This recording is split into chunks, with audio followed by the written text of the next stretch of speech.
Welcome to the debate. Today we're diving into something it's really leaped from science fiction pages right into the real world. I'm talking about pet cloning.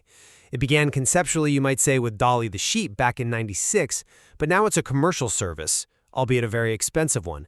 You can actually get a genetic copy of your beloved pet. The core science behind it is called somatic cell nuclear transfer, SCNT for short. Basically taking a nucleus from a body cell and putting it into an egg cell that's had its own nucleus removed. hmm And that SCNT process is exactly where the ethical minefield really opens up. So the question we're grappling with today is this.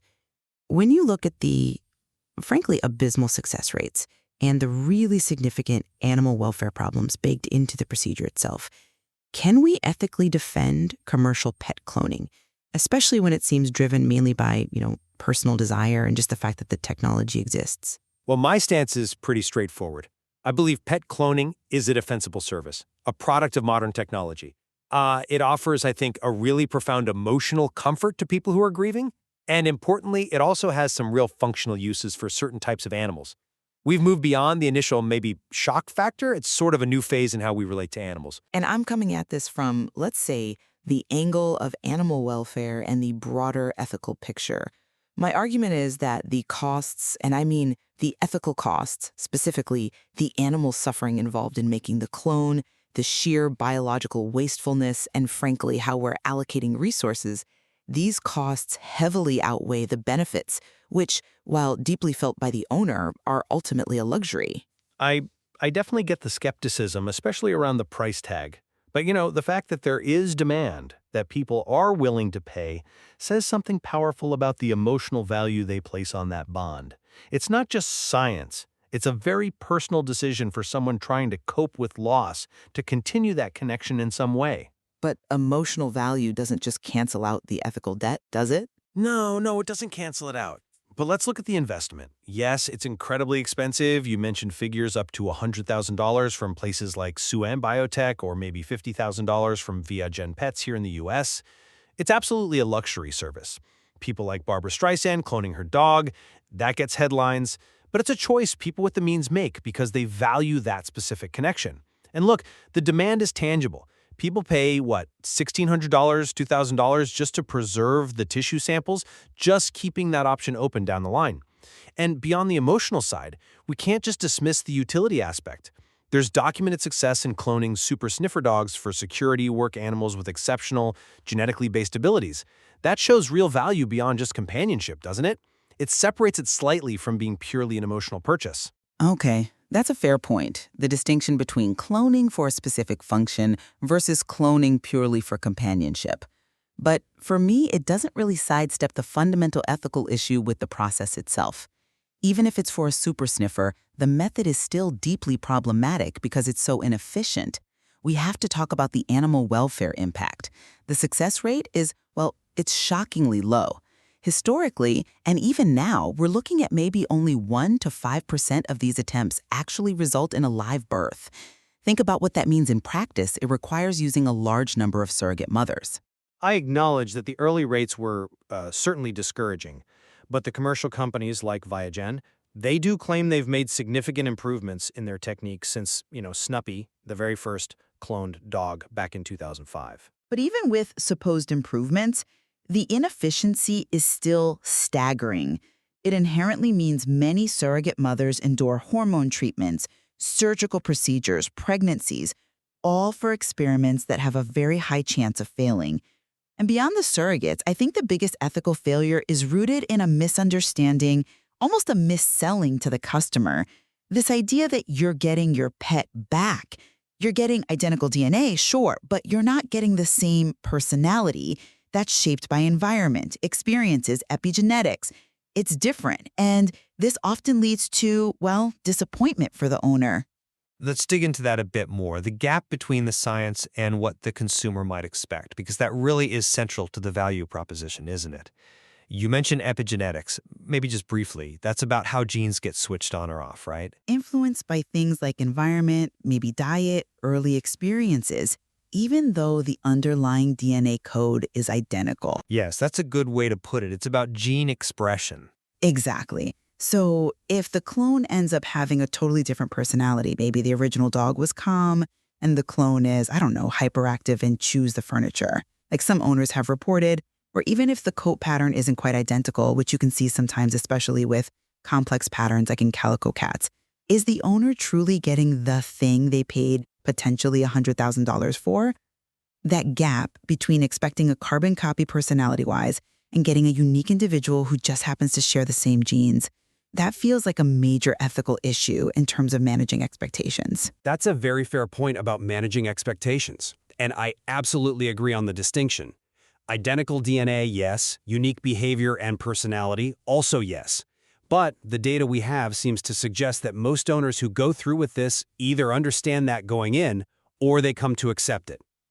Surveys I've seen indicate that a clear majority, something like over 70% of people who've cloned a pet, say they don't regret it. Now, that strongly suggests that even though the clone isn't a perfect replacement, isn't the same animal, it's still valued as maybe a related but unique individual. For many, it seems the process does help with grief and allows for a new bond, even if it's different. I see that 70% figure, but I'd question what no regret really means in this context. When you've spent, potentially, 6 figures on something so emotionally charged, is not regretting it a high enough bar for success? And what about the other 30%? That's nearly a third of people who, after spending all that money and going through the process, do have regrets or aren't satisfied. We're talking about an incredibly expensive experimental procedure where, by that measure, there's a 30% dissatisfaction rate among the humans involved, let alone considering the animal costs. So easing human grief, even for a majority, I just don't think that justifies the scale of animal use and potential suffering involved in what is essentially a luxury item. Okay, let's focus on that technological hurdle, the efficiency you mentioned. The commercial providers, they are definitely working on improving the techniques. They're refining protocols all the time. Companies like ViaGen, they state their goal is advancement. And they do claim that nowadays it's very rare that it takes a lot of attempts to get a successful clone. I'm sorry, but I just find that claim hard to fully accept, that the technical progress has sufficiently overcome the fundamental biological problems. Let me explain why the inefficiency is so persistent. The low success rate isn't just bad luck. It comes down to the immense difficulty of reprogramming that adult cell nucleus. You take a nucleus from, say, a skin cell. It's specialized, right? Its genetic switches are mostly set for skin cell. SCNT needs the egg cell cytoplasm to basically reset that nucleus entirely, wipe the slate clean, back to an embryonic state where it can become anything. That reprogramming process is incredibly complex, and often it just doesn't work properly. It's incomplete, it's faulty. This leads to embryos failing very early on or developing abnormally. You're right. That reprogramming step is definitely the major bottleneck in the whole process. And the consequence of that bottleneck is, unfortunately, suffering. Animal welfare groups consistently point out that getting just one successful clone often means implanting maybe 10 embryos into several surrogate mothers. Out of those, perhaps only 3 might result in a live birth. And even then, there's no guarantee of health. We know cloned animals can have a higher incidence of health problems, things like large offspring syndrome where they're abnormally large at birth, immune system issues, potentially shorter lifespans. So the evidence points to subjecting multiple surrogates to stressful procedures and pregnancies, often for nothing, and the clones that are born face potentially serious health risks. That burden on multiple sentient animals, it feels like an unacceptable ethical price tag. The welfare of all the animals involved, the cell donors, the egg donors, the surrogates, and the clone itself, that's absolutely a critical consideration, and the industry must be held to high standards, striving for efficiency and minimizing any harm. It's an area that demands rigorous oversight.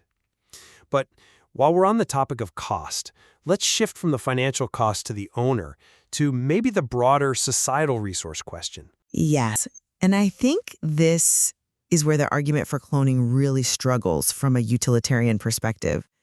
You contrast the price tag, let's say $35,000 on the low end up to $100,000, plus those initial preservation fees, with the desperate situation in animal shelters. Millions of healthy, adoptable animals need homes. Adoption fees? Maybe $50 to $500. It just feels ethically dissonant to spend luxury car money creating a genetic copy when so many existing, unique animals are euthanized simply for lack of a home. How do we justify that allocation of resources? I recognize the philosophical tension there, absolutely.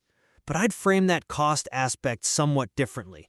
The high price reflects the complexity, the specialized science, the niche market. It's not necessarily a direct measure of its ethical standing relative to other issues. And I'd push back a bit on the idea that we should restrict or condemn a specific high-end service just because there are other pressing societal needs, like shelter overpopulation. In a free society, where do we draw that line? Well, I'm not necessarily arguing for a legal ban right now, but certainly for strong ethical scrutiny. You seem to be saying the choice to clone is sort of isolated, ethically neutral, because the shelter crisis is a separate, bigger problem. I fundamentally disagree with that framing. Resource allocation, especially when it directly involves the welfare and lives of animals, becomes a moral question, not just a legal one about personal spending. When the technology itself requires potentially harming or causing stress to multiple animals, the surrogates, the clones with potential health issues, simply to fulfill one person's desire, a desire that could be met through adoption, then the moral weight of spending that vast sum changes, I think.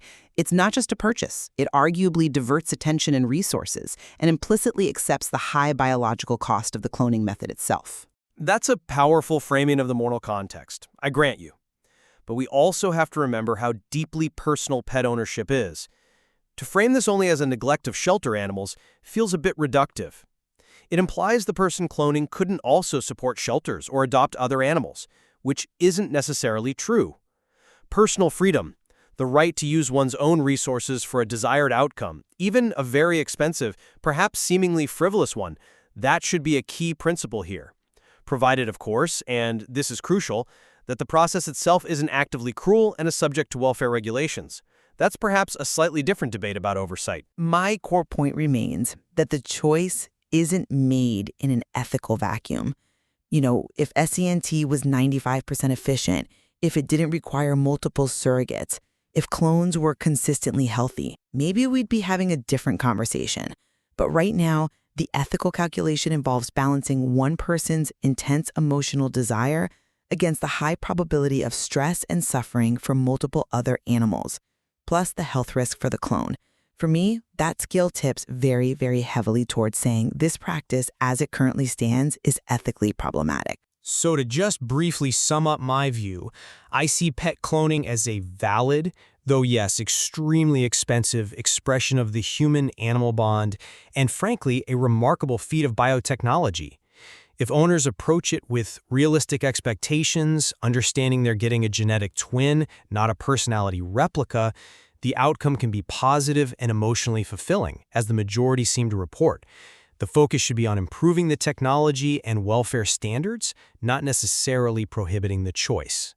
And to recap my position, the ethical math just doesn't add up for me right now. The profound biological inefficiency of SENT, the necessary use and stress on numerous surrogate mothers, and the documented health concerns for the clones themselves create an unacceptable moral burden.